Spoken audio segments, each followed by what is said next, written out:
talking about locally and what we're seeing. Many of you may have seen this YouTube. It's a man being arrested at a local city council meeting because he went over the 3 minutes allotted to him.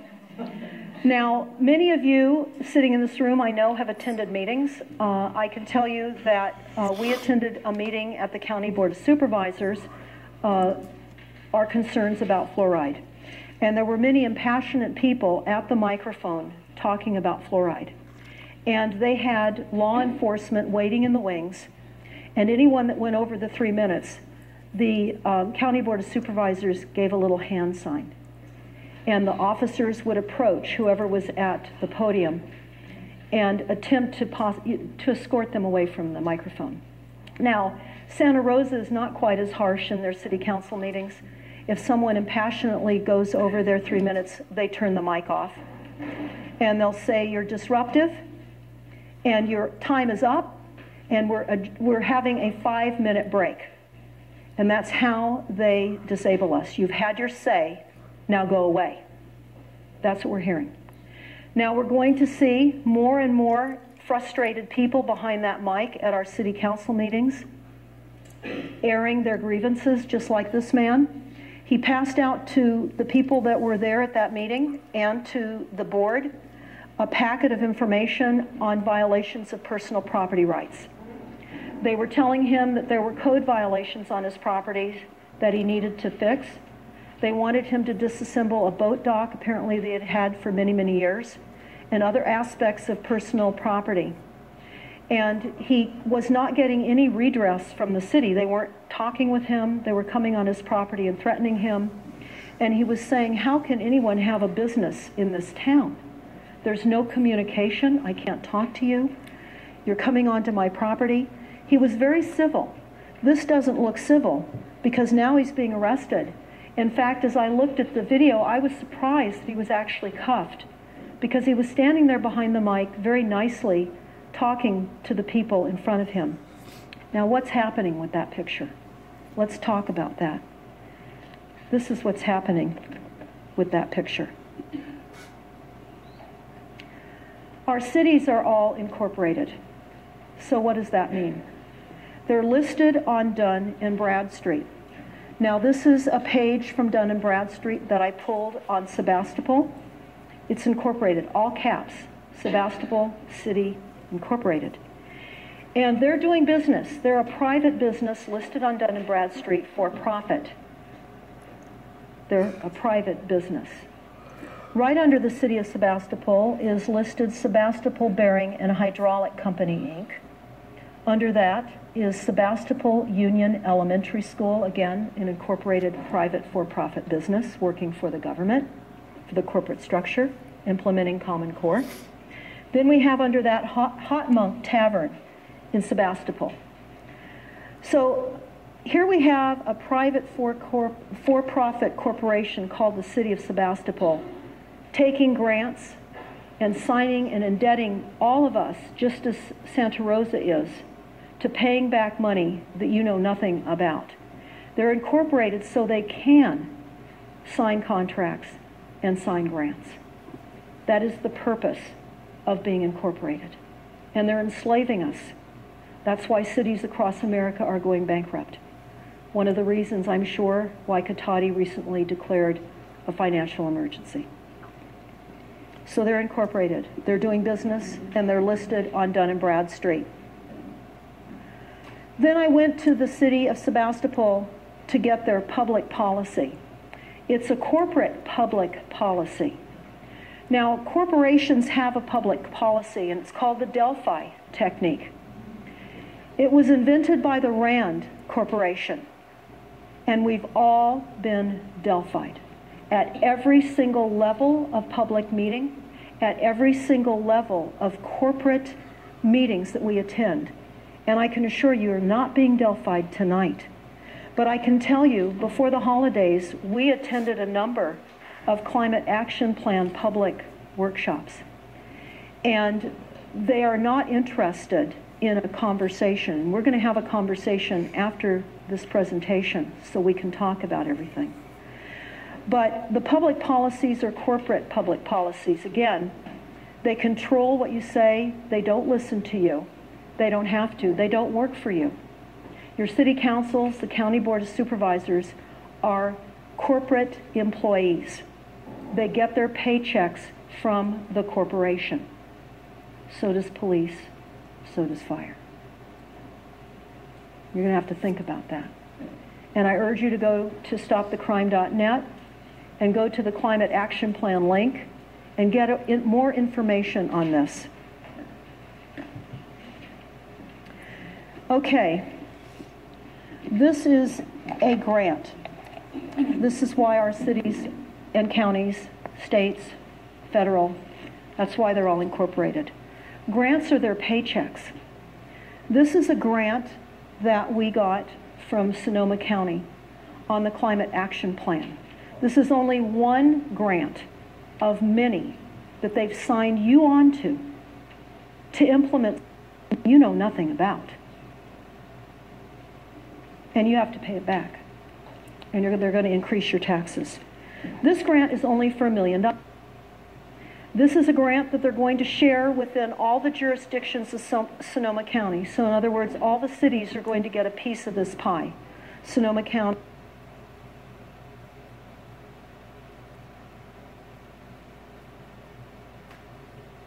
Jurisdictions of Sonoma County. So in other words, all the cities are going to get a piece of this pie. Sonoma County, Santa Rosa, Sebastopol, Cotati, Healdsburg, Windsor, Petaluma, Cloverdale, Sonoma. They're all going to divvy up this $1 million so that they can write this climate action plan and bring it in to all of their cities. Now, again, you have to think of the corporations doing business in order to sign grants and get money, and these are their paychecks, besides our taxes. So, what we also discovered in the climate action plans that Sonoma County, that Santa Rosa signed on to, right here, that they employed a company, a corporation called ICF International. ICF International is a multi-international corporation and consultant corporation. What does ICF stand for? Well, sorry. If I could take questions at the end, then I won't lose my train of thought. I'm sorry, but that would work better for me. Okay, ICF International is the lead consultant in this plan that the county signed. Now, this plan is a memorandum of agreement regarding greenhouse gas reduction implementation plan, parentheses, the GRIP, G-R-I-P, GRIP, okay?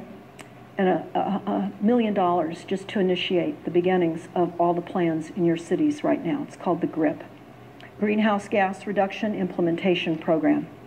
ICF is the lead consultant. ICF says this, and again, they are a for-profit private corporation working in our local communities. So much for going local. They're paying a multi-international corporation to write plans to further enslave every single one of us. ICF is preparing the greenhouse gas emissions inventories and the preparation of the climate action plans to reduce greenhouse gas emissions. To ensure collaboration with all the cities and consistency of all the plans across the board. This is not only in Sonoma County, but this is nationwide. They want the plans to be consistent because there is a United Nations ICLEI Climate Action Plan template. And you can find that on our website, stopthecrime.net, under the Climate Action Plan link. But they're going to, ICF is working with many corporations, including the Federal Reserve. Okay, so I know that most of you know that that is a mafia racketeering Federal Reserve. doing business out of Puerto Rico. There's nothing federal about it, and it has no reserves. They work with the IRS, again, in the silent weapons document. The IRS is a collection arm. They work with the CDC. The CDC is a private corporation, for profit. And they're working with USA Inc. and other government corporate agencies to centralize control of all resources and create a new corporate business model in all of our cities, and to replace the old, inefficient business model, the new green economy. And the green jobs are global game changers to the way of our lives. We see, as an example, that utility meter reading jobs for people are being replaced, technologies that are reshaping our world and decreasing the human workforce. We highly recommend that you go through this report, but ICF International, again, tells us that they will develop businesses with both government and commercial clients and replicate these business models geographically throughout the world. So this is a replicated plan, a global plan. And we've heard about that. Those of you that are aware of UN Agenda 21, One Bay Area, and now our local climate action plan. This is a global plan. So again, I showed you the climate action plan of Santa Rosa. This plan was adopted June 5th of 2012. So I'm just going to read you a disclaimer on page 1 of the Santa Rosa plan. The U.S. Department of Energy, now I want you to keep in mind the U.S. Department of Energy is a private corporation doing business. It says, the report was prepared as an account of work sponsored by an agency of the United States government. Neither the United States government nor any agency thereof, nor any of their employees makes any warranty, express or implied, or assumes any legal liability or responsibility for the accuracy, completeness, or usefulness of this information.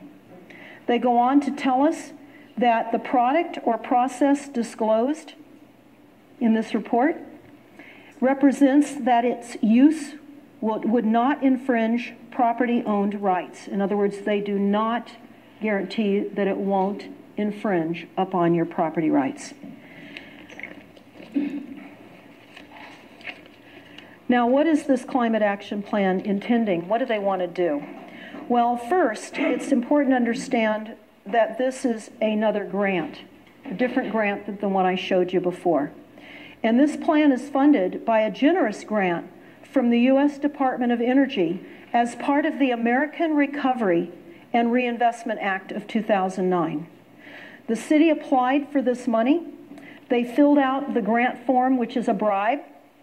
The application, they've received the money without our permission or consent. Also, I underlined this on this page of the Santa Rosa plan. They talk about the need to have these plans. They need to reduce fossil fuel emissions. Petroleum does not come from dead dinosaurs. They think we are so stupid that we really do believe that fossil fuel comes from dead dinosaurs. And we're going to get into that because we have a petroleum scientific paper on our website, and we'll talk about that in a moment. Now, let me go over what the Santa Rosa plans intend or want to do to all of you. And this doesn't just only mean if you're not in Santa Rosa. If you're in Sonoma County or if you live anywhere, these are some of the things they're going to do.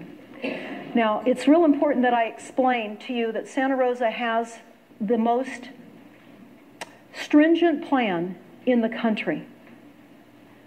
They are requiring that all of you reduce your carbon footprint, your greenhouse gas emissions, or your CO2, all the same thing, 25% below 1990 levels by December 31st of 2015. So less than 2 years, all of you must reduce your greenhouse gas emissions, 25%. So how are they going to do this? Well, I'm going to tell you how they're going to do this. They're going to require smart meters on every single house.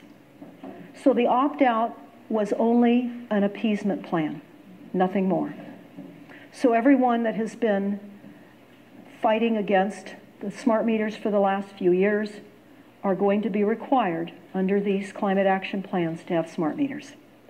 Not only are you required to have smart meters, you're going to be required to retrofit all of your inefficient appliances with Energy Star rated appliances. So if your appliance does not say Energy Star rated, you're going to have to replace it.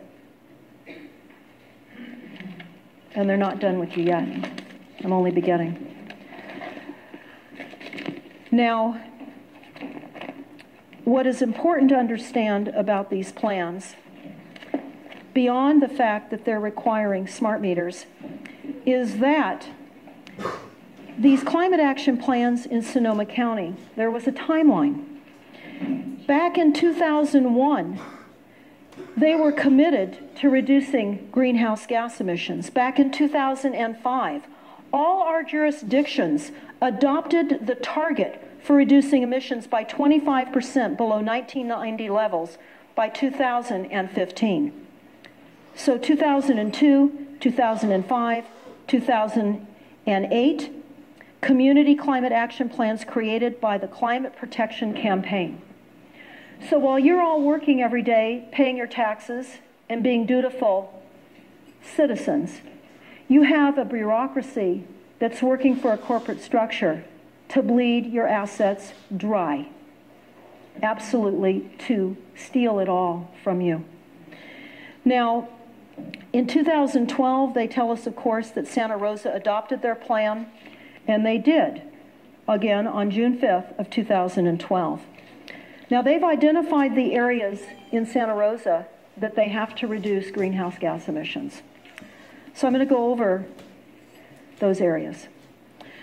The area, they say, that is using the most greenhouse gas emissions is transportation.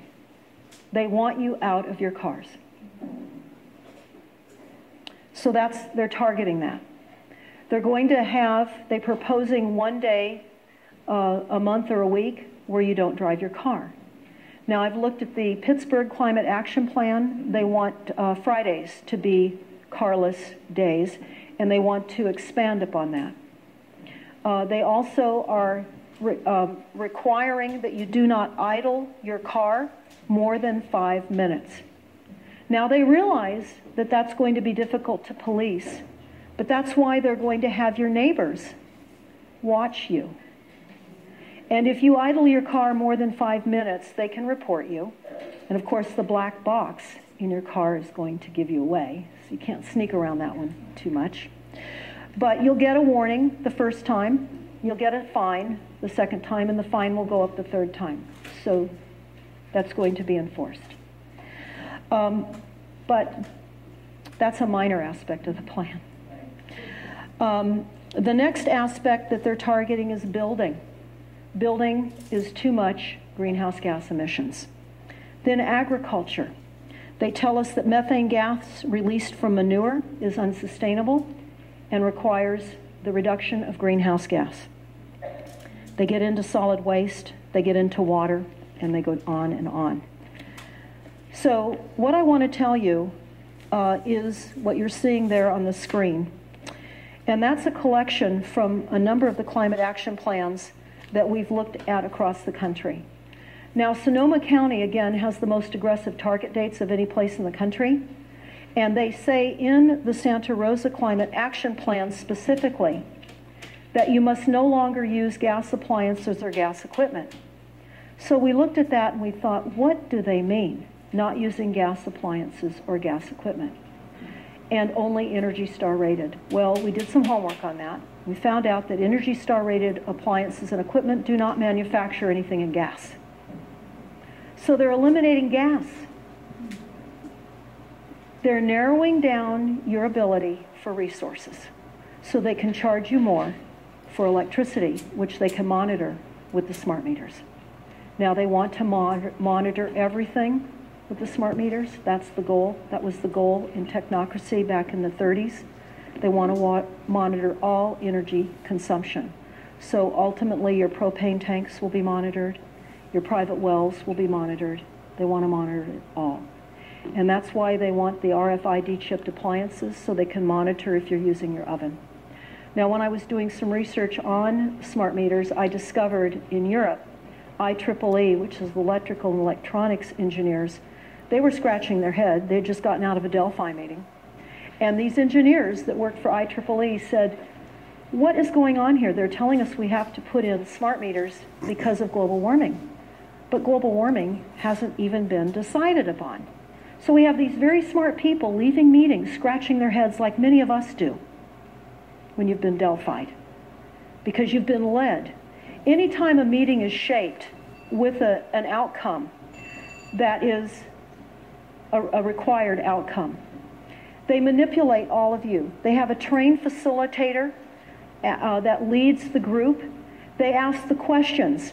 When we went to the Climate Action Plan public, not public workshops, they had these boards around the room. They said, we want you to write your questions on these Post-it notes and put them on the boards. We want you to answer this question, they said. What could you do to reduce your greenhouse gas emissions? They did not want any other questions asked. And when about 10 of us were in the meeting, and they were showing a PowerPoint, and we would ask them a question, they didn't want to talk to us about that PowerPoint or the question. They said, well, just at the end. Well, we learned quickly after going to a few years of Delphi meetings, there's never an end. They never get to an end. There's never an opportunity to ask questions, as there will be tonight. Because again, the RAND Corporation set up this meeting style to run the corporate structure of the globe. This is a corporate meeting style. And it is important to understand that. They've mastered the control of us at meetings. And we leave disturbed and frustrated. It doesn't matter what meeting we go to. We can go to school meetings. We can go to CPUC meetings, California Public Utility Commission meetings. We can go to our city halls, our county board of supervisors. Does not matter. That's why we're having a people's town hall. So the climate action plans also not only require the replacement of all inefficient appliances and the retrofitting in all homes, existing homes. So if any of you that do not have RFID chipped, Energy Star rated appliances, you're going to be forced to replace them. Also, it's going to require the replacement of all of your heat and air conditioning equipment if it's gas. Any bathroom fans, anything at all that plugs into an outlet in your home must be Energy Star rated. They're going to have in-home energy audits, and this is the part I love the best. The Department of Energy a few weeks ago announced that they're training energy audit assessors that will sweep through our communities and knock on your door and ask for an energy audit. In fact, many of you already may have been contacted by PG&E that's offering free energy audits. Don't let them in your house. So, what does that mean when they come into your house? Well, it means that they're going to have a scorecard between 1 and 10. 1 being inefficient and 10 being efficient. They're going to use your zip code. They're going to use the square footage of your home and the information that you gave on your census on how many people occupy that square footage. That's all going to be determined on the sustainable use of your home.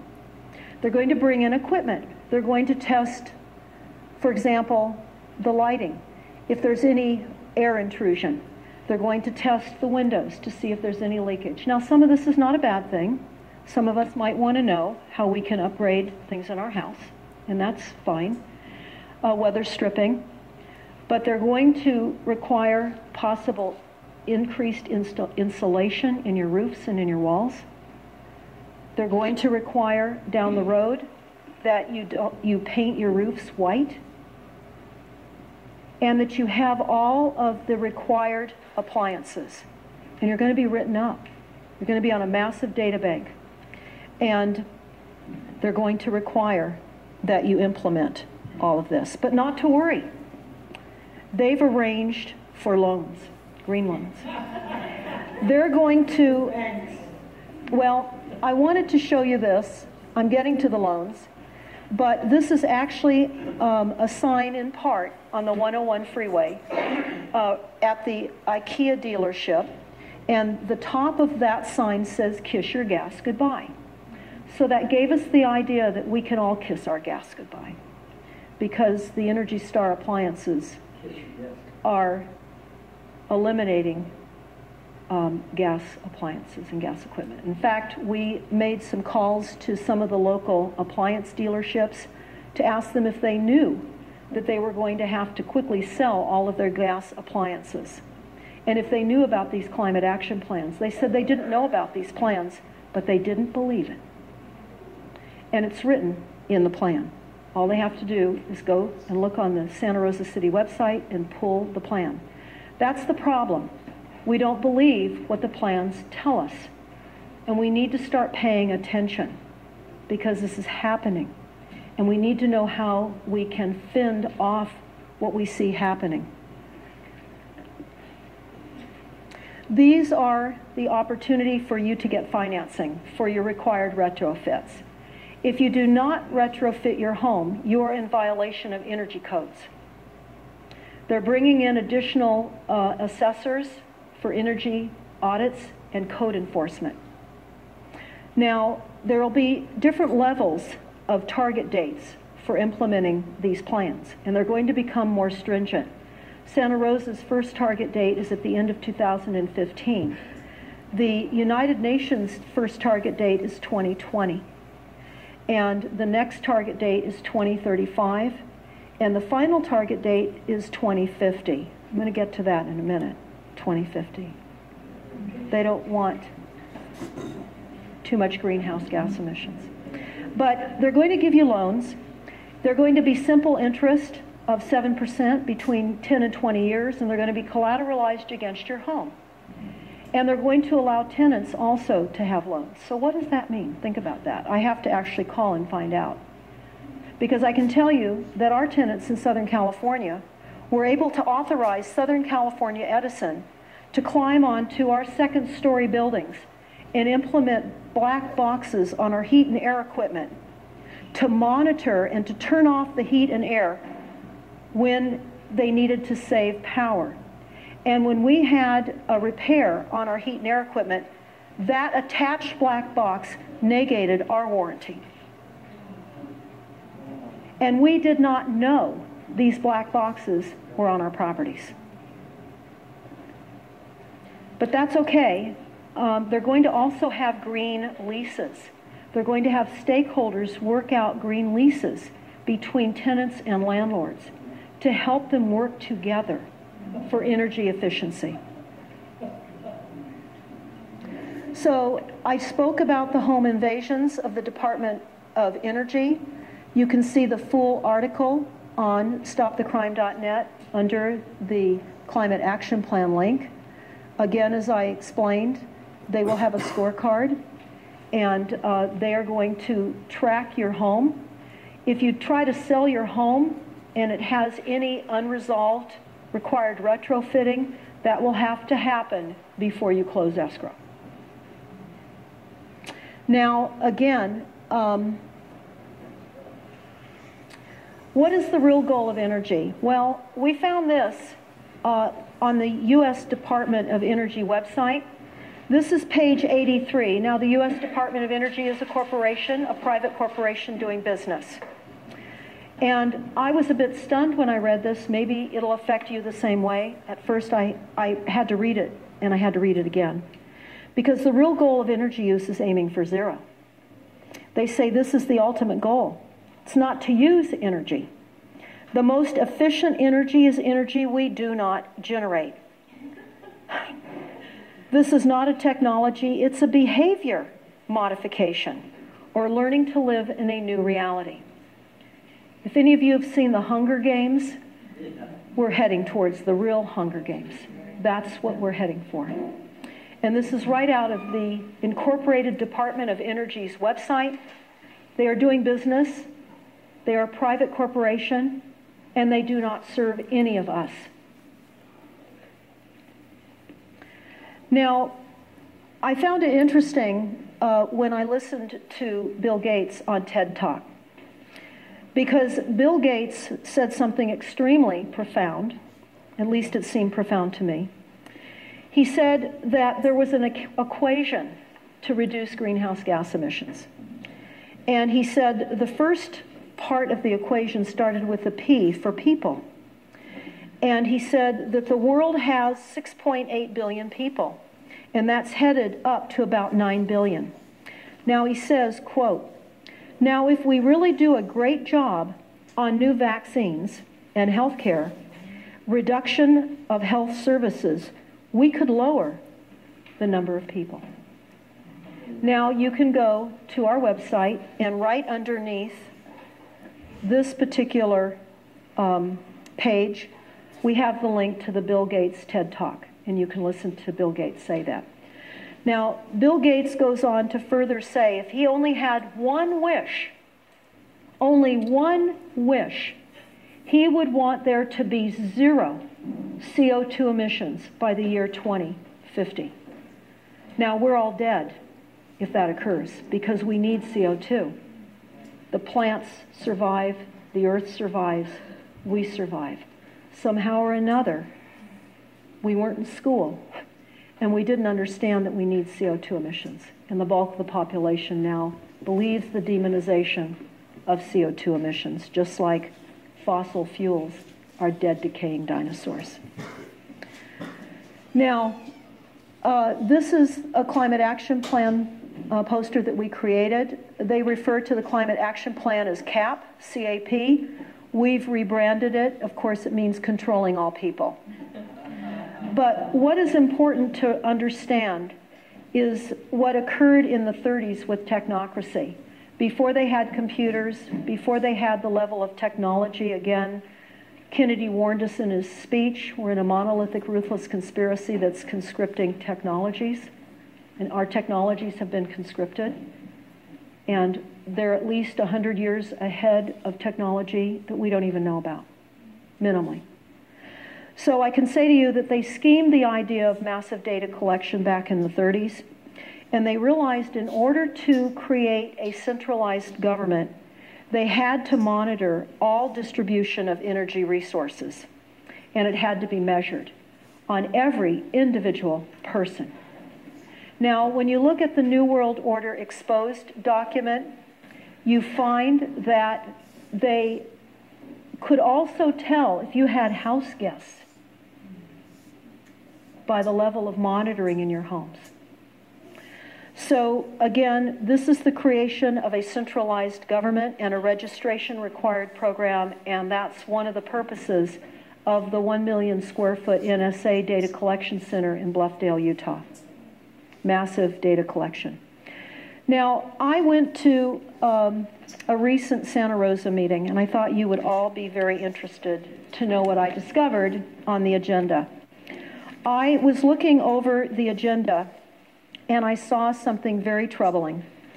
It said, and this was the March 11th, 2014 agenda for the city of Santa Rosa, and it said Santa Rosa Police Department's Environmental Crimes Team. Environmental Crimes Team. I thought, what on earth is an Environmental Crimes Team? Environmental Crimes Unit, an Environmental Crimes Team. So now I'm going to tell you what they're tasked to do. Okay. In the early 90s, Santa Rosa's utility department funded an investigative position known as the Environmental Crimes Detective. Additional funding for the Incorporated City of Santa Rosa Environmental Crimes Detective is coming from the Incorporated City of Rohnert Park, the Incorporated City of Cotati, mind you, is having a fiscal emergency, and the City of Sebastopol, Inc.